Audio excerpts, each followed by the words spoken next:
வணக்கம், என் பெயர் ஆராதனா. நான் 3ஆம் வகுப்பு இ பிரிவில் படிக்கின்றேன். நான் இப்போது கதை அட்டை படிக்கப் போகிறேன். அண்டையும் மரவட்டையும். Step 1, silent reading.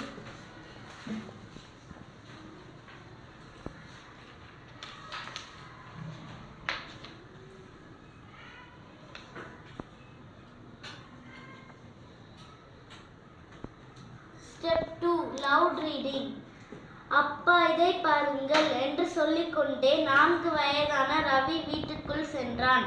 அவன் கையில் ஒரு கருப்பு மரவட்டை இருந்தது.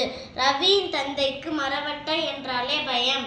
ரவி, இந்த மரவட்டையின் தாய் அதை தேடிக் கொண்டிருக்கும், அதை கொண்டு போய் வெளியே விட்டுவிடு என்றார் அவர். ரவியும் உடனே சரியப்பா என்று கூறி வெளியே சென்றான். தாம் எப்படியோ புத்திசாலித்தனமாக மரவட்டையை வெளியே அனுப்பிவிட்டதால் அவன் தந்தைக்கு மிகவும் மகிழ்ச்சி. சிறிது நேரம் கழித்து ரவி உள்ளே வந்தான். இப்போது அவன் கையில் 2 மரவட்டைகள் இருந்தன. அப்பா, இதன் தாயையும் இப்போது பிடித்து கொண்டு வந்துவிட்டேன் என்றான் Ravi. Step 3, loud reading with action.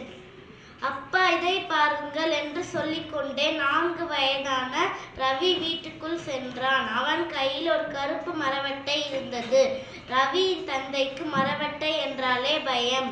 Ravi, இந்த மரவட்டையின் தாய் அதை தேடிக் கொண்டிருக்கும், அதை கொண்டு போய் வெளியே விட்டுவிடு என்றார் அவர். ரவியும் உடனே சரியப்பா என்று கூறி வெளியே சென்று விட்டான். தாம் எப்படியோ புத்திசாலித்தனமாக மரவட்டையை வெளியே அனுப்பிவிட்டதால் அவன் தந்தைக்கு மிகவும் மகிழ்ச்சி. சிறிது நேரம் கழித்து ரவி உள்ளே வந்தான். இப்போது அவன் கையில் 2 மரவட்டைகள் இருந்தன. அப்பா, இதன் தாயையும் இப்போது பிடித்து கொண்டு வந்துவிட்டேன் என்றான் Ravi. Step 4, loud reading with action, expression and emotion. அப்பா இதை பாருங்கள் என்று சொல்லிக்கொண்டே 4 வயதான ரவி வீட்டுக்குள் சென்றான். அவன் கையில் ஒரு கருப்பு மரவட்டை இருந்தது. ரவியின் தந்தைக்கு மரவட்டை என்றாலே பயம். ரவி, இந்த மரவட்டையின் தாய் அதை தேடிக் கொண்டிருக்கும், அதை கொண்டு போய் வெளியே விட்டுவிடு என்றார் அவர். ரவியும் உடனே சரியப்பா என்று கூறி வெளியே சென்று விட்டான். தாம் எப்படியோ புத்திசாலித்தனமாக மரவட்டையை வெளியே அனுப்பிவிட்டதால் அவன் தந்தைக்கு மிகவும் மகிழ்ச்சி. சிறிது நேரம் கழித்து ரவி உள்ளே வந்தான்.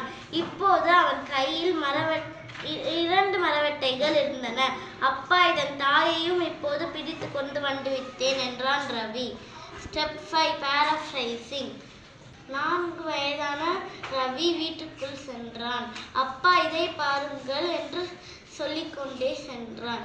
அவன் கையில் ஒரு கருப்பு மரவட்டை இருந்தது. ரவியின் தந்தைக்கு மரவட்டை என்றாலே பயம். ரவி, இந்த மரவட்டையின் தாய் அதை தேடிக் கொண்டிருக்கும், இதை கொண்டு போய் வெளியே விட்டுவிடு என்றார் அவர். சிறிது நேரம் கழித்து ரவி உள்ளே வந்தான். அவன் கையில் 2 மரவட்டைகள் இருந்தன.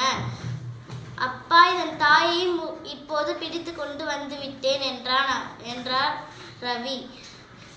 நன்றி.